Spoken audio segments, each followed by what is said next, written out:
Hi everyone, this is Kim with Abundant Life Tarot, and we are discussing divine discontentment and what does that mean.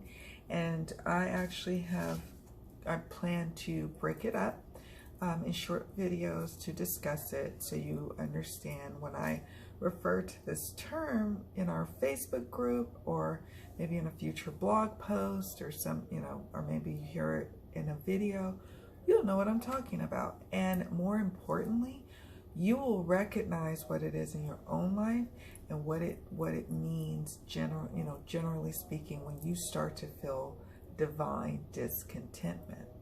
So this month's theme, I'm a little late, my apologies. I had to end my job with insurance, and we'll talk more about that in a moment because that will be my example of where divine discontentment happened.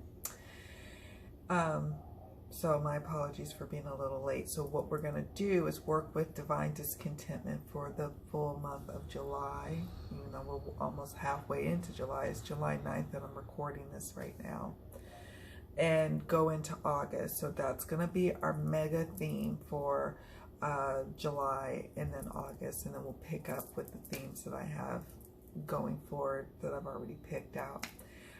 But this is an important topic that I want to broach with you all because a lot of times we don't recognize symptoms of divine discontentment, and we try to self-medicate, or we try to ignore, or we try to distract, or we try to numb what the divine discontentment is trying to tell us about ourselves and our life.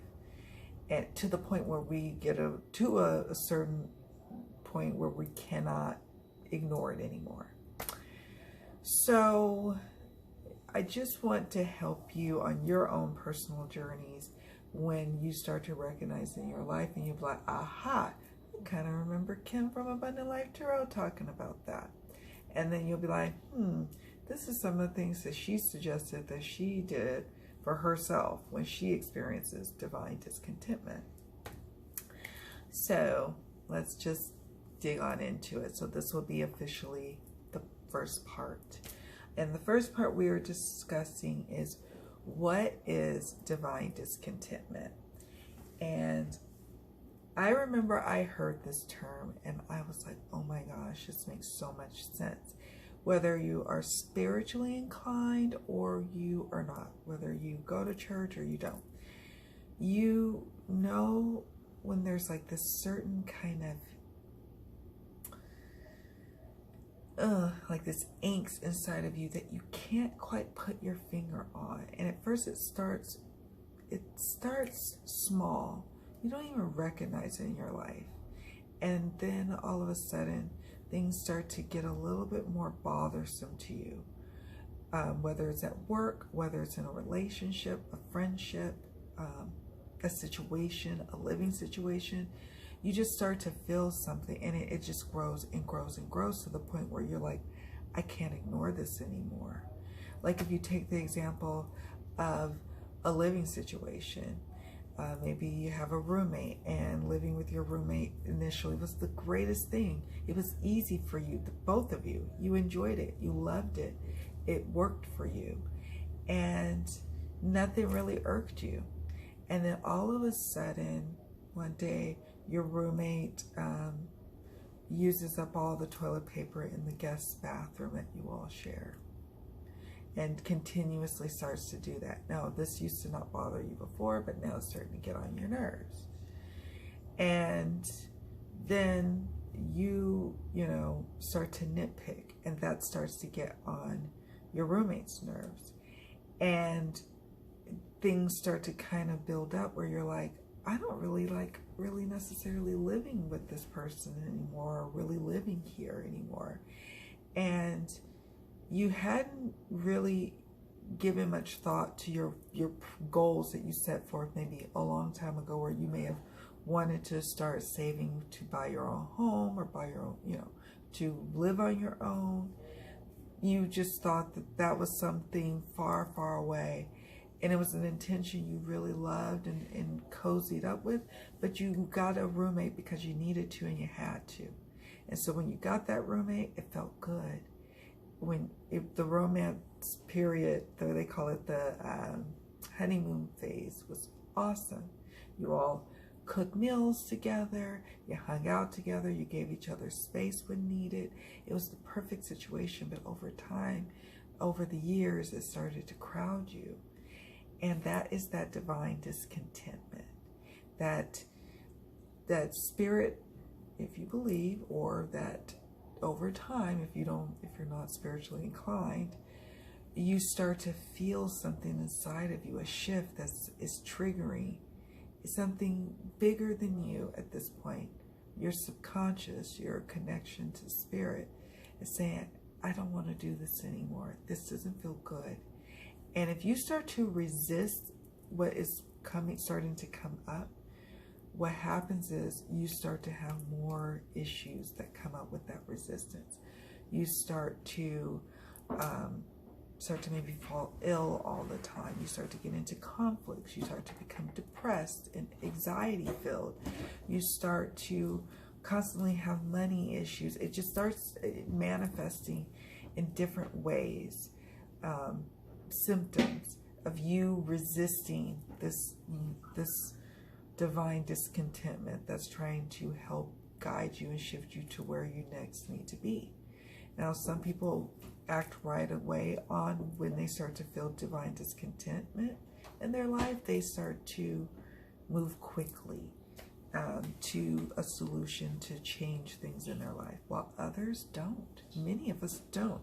Many of us still toil with the divine discontentment. And it's unfortunate that people toil with it and try to ignore it and suppress it, because it really could be that link that takes you to your next level in your life. Because you could be your own self-saboteur, where you are preventing the growth that's happening. And that's because you're not listening to or seeing the signs that it's time to move on. That could be in a job, that could be in a relationship, that could be in a living situation. It could show up in many different ways. So that's what I wanted to discuss, is what is it, how does divine discontentment look in someone's life? So I thought the roommate example is a good one, because that's usually when things start to get rosy. Like for me, my career in insurance started rosy too. Like it started when I was bright-eyed and bushy-tailed on my fool's journey. I was 19 when I got into the insurance industry, and I saw an ad in the paper asking if, looking for people who want to investigate and help investigate claims and help people get back on their feet, something to that effect. I was like, oh yeah, that sounds perfect, I'll do it. And for a very long time, I loved it. But over time, I started getting signs that it just was time to go. And I get that every time it's time to move on from a different company or a different type of work in my career. Like insurance has many different things you can do inside of it. That there was nothing left that I wanted to do with insurance. I just knew it was time to go. And I'm a person who, when I start to feel the angst, I probably linger longer than I should in a situation. Hold on, I'm waiting for someone to close the refrigerator, so I won't get distracted. You're having coffee? Oh, he's making his coffee tonight for Mom. So, where in your life are you experiencing that? Like, you'll get signs, physical signs. You can't sleep. You're troubled. You don't know. You can't put your finger on what it is. You can't you're getting into arguments, you're snappy, you kind of dread going, like if it's work, you dread going to work each day.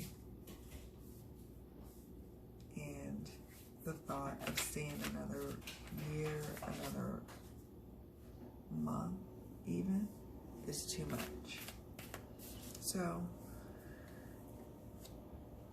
many of us ignore the signs.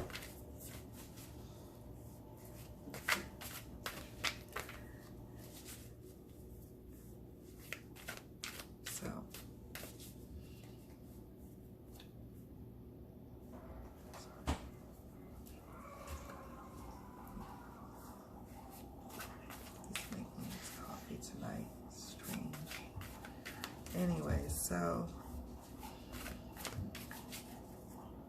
I listened to the call finally when I realized I was like always feeling anxiety, and there was really no need for it. It wasn't like, I just knew it was time to go.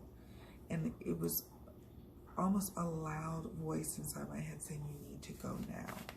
And I just decided to quit, and I did not have another job lined up, and I was okay with that.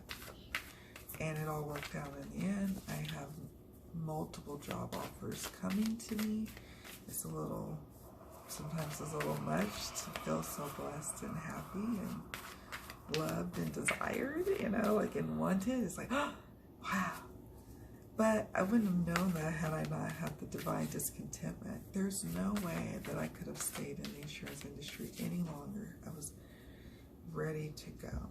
And so, to me, that's what divine discontentment is and what it does for people. It forces you to get back on track to the intentions that you set forth that you may have forgotten, but the universe, God, never has forgotten. So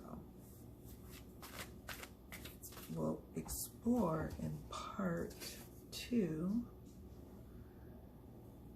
Now that, you know, the next part that we'll discuss is what now? Now that we have divine discontentment and we have it in our life and we recognize it now through the haze of the drinking we've been doing to numb it, or the smoking weed, or the you know, popping pills, or whatever, or shopping, or whatever we use to numb it, then we're able to say, wow, I've really been unhappy in this area of my life for a long time, and it's spilled into all of the rest of my areas of my life, and I now need to take responsibility of that and address it, change it, and move on. And then we'll realize, wow, I could have done this maybe several months or years back.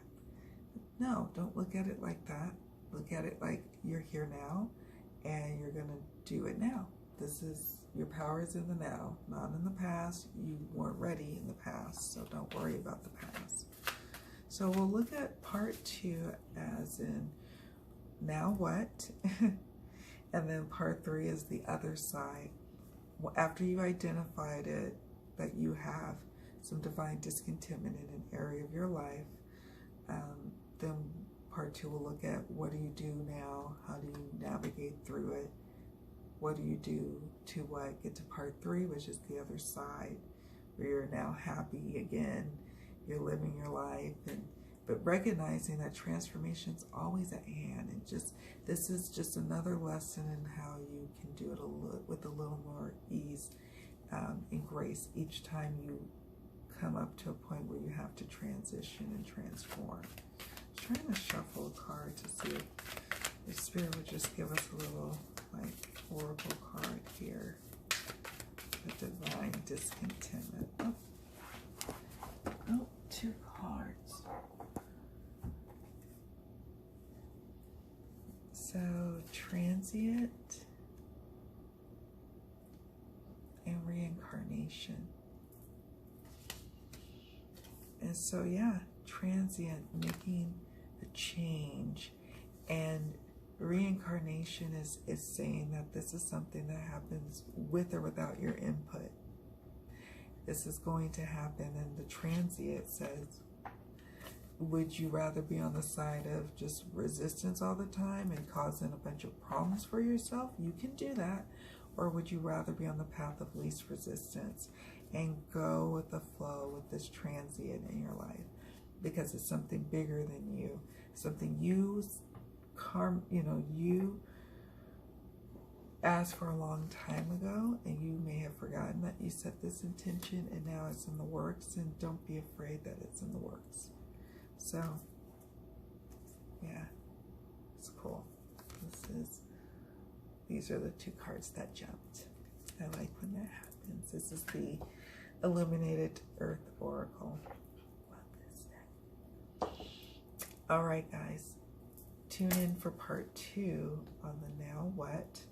I'll film that sometime later in the week or next week, but we're going to continue to work with this through June and July. If you are watching this video well after that time, just look for parts 2 and 3. And if you're watching this at current times, just know that they're coming. Okay, all right. Thank you all so much for watching. So much love and many blessings.